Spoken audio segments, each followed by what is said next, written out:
Good afternoon, everyone. I wanted to make a video a bit about the markets and what they're doing and how having, or I should say, how not having emotional intelligence can cause you to make bad decisions. Please don't forget to like, subscribe, and comment and share. I appreciate it. Every time I know I ask a lot, but every time I ask, you guys always show up for me. So I appreciate that. And I would appreciate a like. Helps the algorithm. Appreciate it.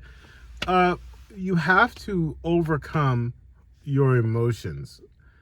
If you are an emotional person by nature, and this is I think this is a part of investing that is rarely talked about, in my opinion, and should be talked about more. People can get really emotional about their investments, which I understand because it's your money. However, you don't want to be controlled into making bad decisions off your emotions.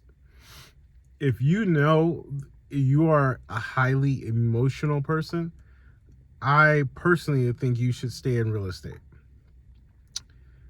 And the reason I say that is because you could be emotional all you want in real estate, but it's not being that it's not a liquid asset, you can't quickly cash out of it, right?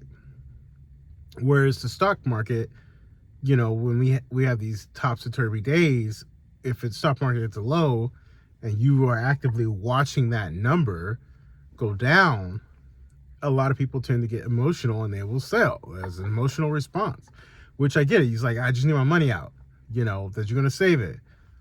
But the problem is when you buy high and you sell low, you are taking massive losses. I mean, massive. So that has to be a fundamental rule.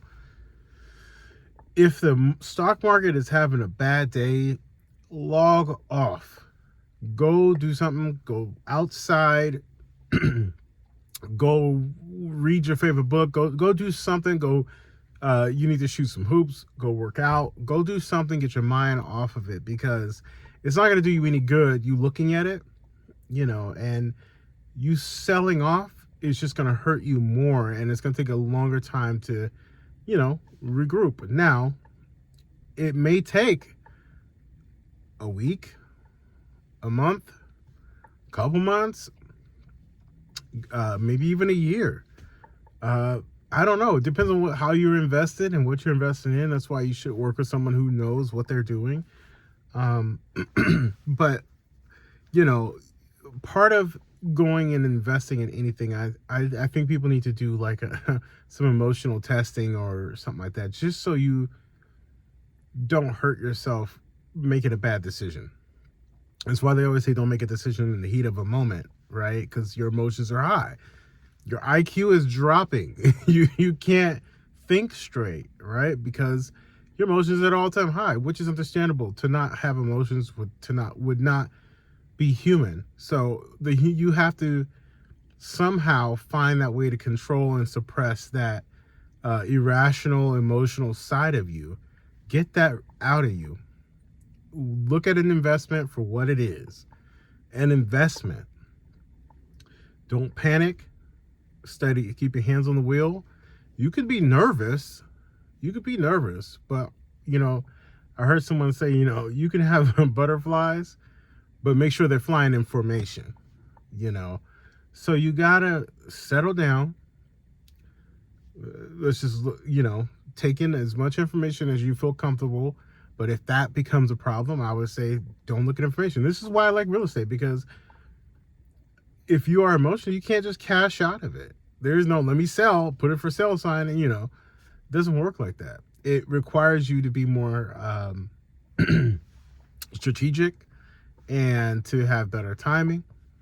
Not that you want to get into the time in the market thing, but I'm just saying, and you hold it over a longer period of time. That's the beauty of real estate. Over a long period of time, it will correct itself, right? So I just wanted to come on and make a quick little video letting you guys know, please do not be emotional. Keep your hands on the wheel. You're going to be okay. And, there's no guarantee you're going to be okay. Obviously, I can't say that. But, and try not to your best to not overreact. Like I said, just calm down. Let the markets do what they're going to do. Right now, no one knows what's going up or down with Trump and his tariffs and all that stuff. But you have to be patient and understand good things come to those who wait.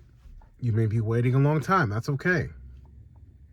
If it makes you uncomfortable having everything levered into your stock portfolio, maybe it's time to look at real estate as an alternative.